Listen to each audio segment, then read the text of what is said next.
All right, so before I give my Devar Torah tonight, I have an important question. Is there anyone here who is a Spurs fan?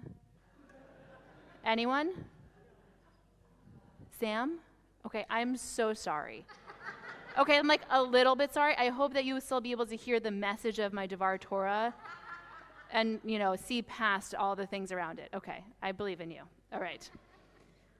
So, I'm a Knicks fan, in case you couldn't tell by that interaction. Wednesday night started out as a stressful evening for me. My heart was sinking as I watched Game 3 of the NBA Finals. 4. Early in the third quarter, the Knicks were down by 29 points.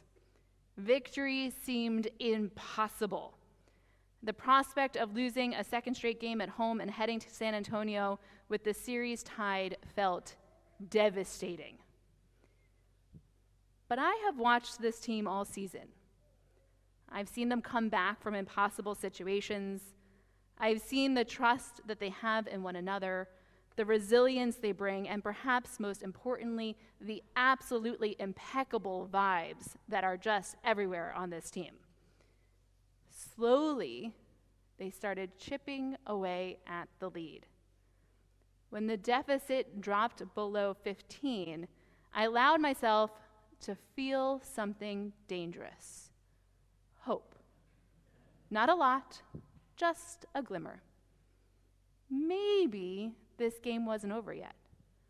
Maybe they could actually do this. And again, Sam, I'm so sorry for rehashing this for you right now.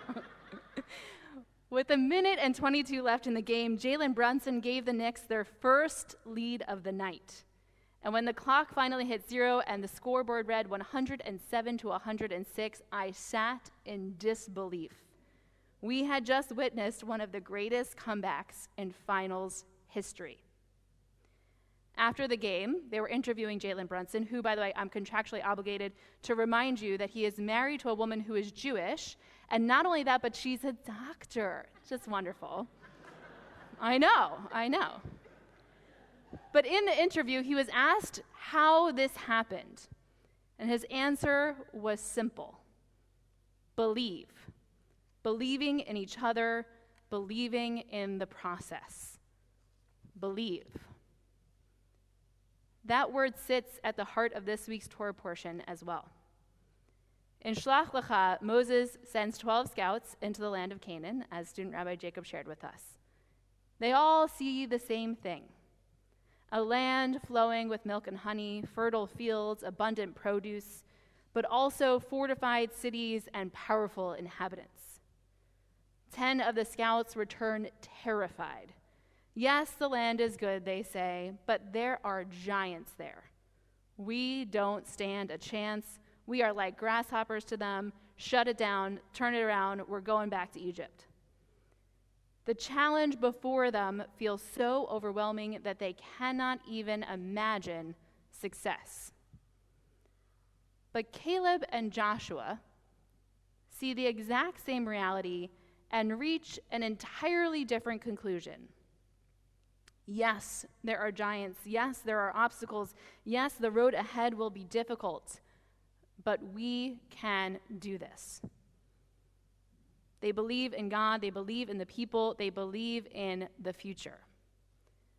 The difference between the 10 scouts and Caleb and Joshua is not what they see. The difference is what they believe is possible. Sometimes nowadays, it feels like we are perpetually down 30 points in the third quarter. We look around and see war, anti-Semitism, political division, loneliness, climate change, and uncertainty. We see giants standing before us and walls that seem impossible to climb. In those moments, we have a choice. We can choose despair, or we can choose hope.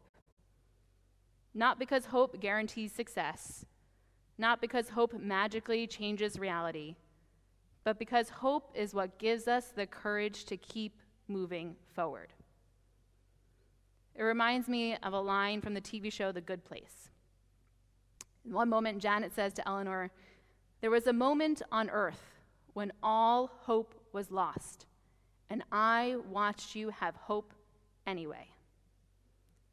Joshua and Caleb teach us that having hope anyway is a sacred act. In fact, it may be the superpower of the Jewish people. We stepped into the waters of the Red Sea before they parted. We lit the menorah with a single cruse of oil, not knowing how long it would last.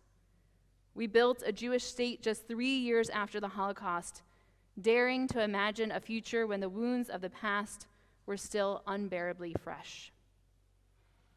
Over and over and over again, Jews have chosen hope when despair would have been easier, perhaps even more logical.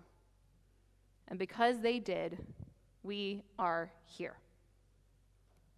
Caleb and Joshua understood something that Jalen Brunson understands too. I'm so glad I got to say that from the Bema. That was great.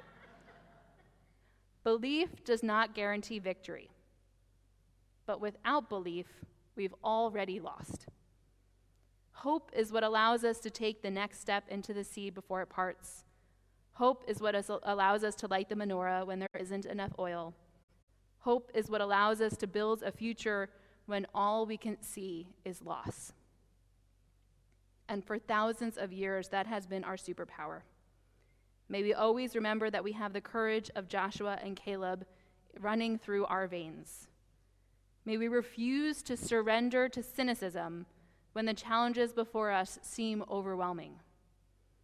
May we continue to believe in one another, believe in our future, and believe that even when we cannot yet see the path forward, it is still worth taking the next step. And may we be blessed to become, for one another, people who choose hope anyway.